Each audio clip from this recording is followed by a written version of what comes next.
Good morning, everyone. Welcome to December 16th. And today we have some tasty coffee from Jacu. This is Anna from Jacu who's going to tell us about what we're going to be drinking.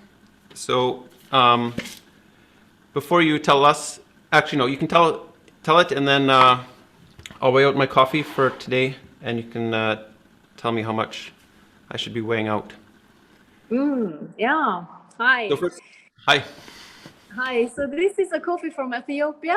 I bet someone has already just smelled it because it's a natural processed coffee from Ethiopia, and they have this characteristic smell, I think.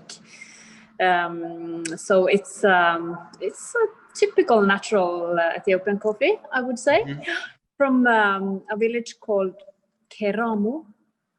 And it's a group called Daye Bensa. So that's often the name you hear when you see this coffee. It's called Daye Bensa. So the natural smell, it's dried with the fruit around the berry. So that sets a lot of taste and aroma to this coffee. Lots of the fruit meat goes into the cherry.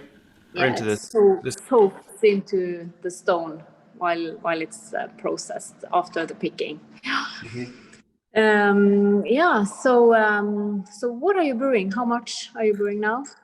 I'm gonna brew 200 milliliters. Yeah, so maybe you should try with like 13 grams or something like that. Okay, so 6.5 per 100 for someone's gonna do the conversion for something else. Okay, I'm gonna grind this.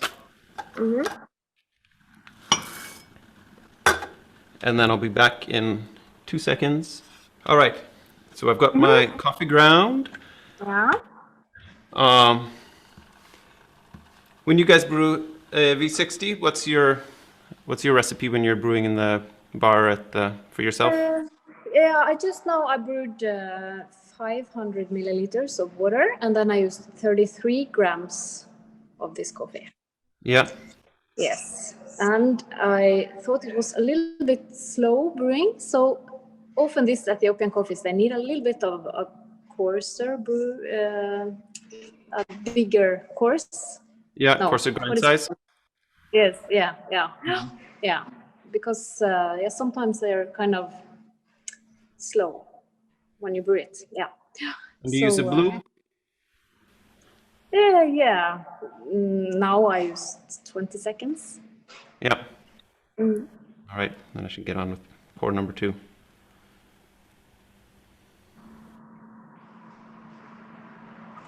What we think of this coffee is that it's very sweet. That's the first. Very, very sweet. Fruity, malty, and floral. We think it's a lot of berry taste in it. And raspberry. Yeah. I was going to ask, when you're talking about naturals, if you were to drink this coffee if it had been processed as a washed coffee, where they washed the coffee fruit off before drying it, how would the taste change for those two coffees, a natural and a washed of the same coffee? I think it would be. I feel that the natural coffees are very like dark red, purple, and then when they're washed, they're more pink. Purple. Yes, they are more pink and lighter, and more. Because the natural coffees they tend to be maybe. Yeah, it can be a little bit too pulpy. Maybe we don't like that very much when they are too like funky. You feel like almost a little bit dirty. So but this one, we think that this one is clean. It's both natural and funky, but it's clean. It's not too much. But we think the fruitiness and the berry taste is very it's sweet, and we were thinking about this, raspberry, this raspberry candy. Yeah, the Swedish. What are they called? Yeah. Maybe it's raspberry Yeah. candies. Yes. Yeah. So I think it has a lot of that sweetness and that pink things in it. Yeah. Would you put Yeah. it in the same for raspberry, the bitterness of a raspberry or the tartness? Is that found too, or mostly just the sweetness, more like sweet candy Well, raspberry? yeah, more the sweetness, I think.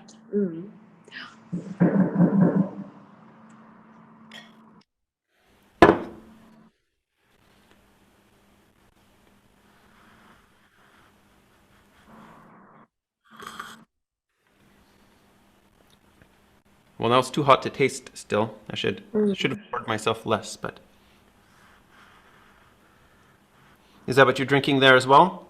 Yes, it is. I just brewed it. I like it very much.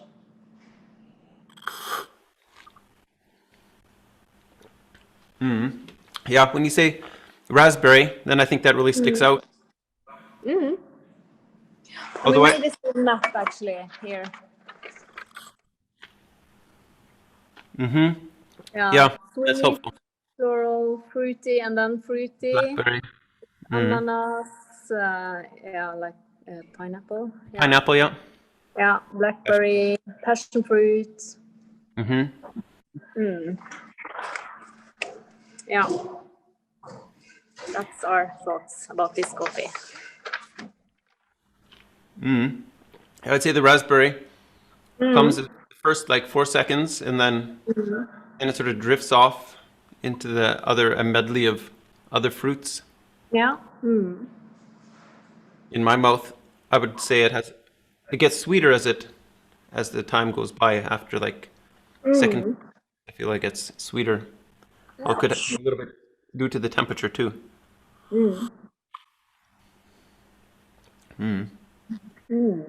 Nice.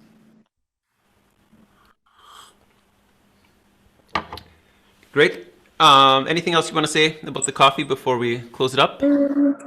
It's grown in this Keramo in region in Ethiopia. A lot of smallholders delivering their cherries to this group called Daye Bensa, and they are very.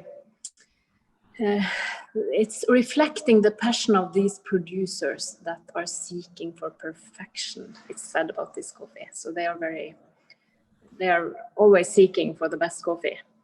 Yeah. So, yeah. Are these people, the people who deliver, do they work as farmers, or is it people like, for example, in Østfold, so there's Ashram, Eple, Yeah, I think it's like that. where That they people have. deliver Yeah, it's a lot of smallholders that they maybe have some chickens and a goat and different things at their farms. Yes. Cool. All right, thanks. I want to keep this short, so we'll stop it there. Have a good day, everyone, and we'll see you tomorrow.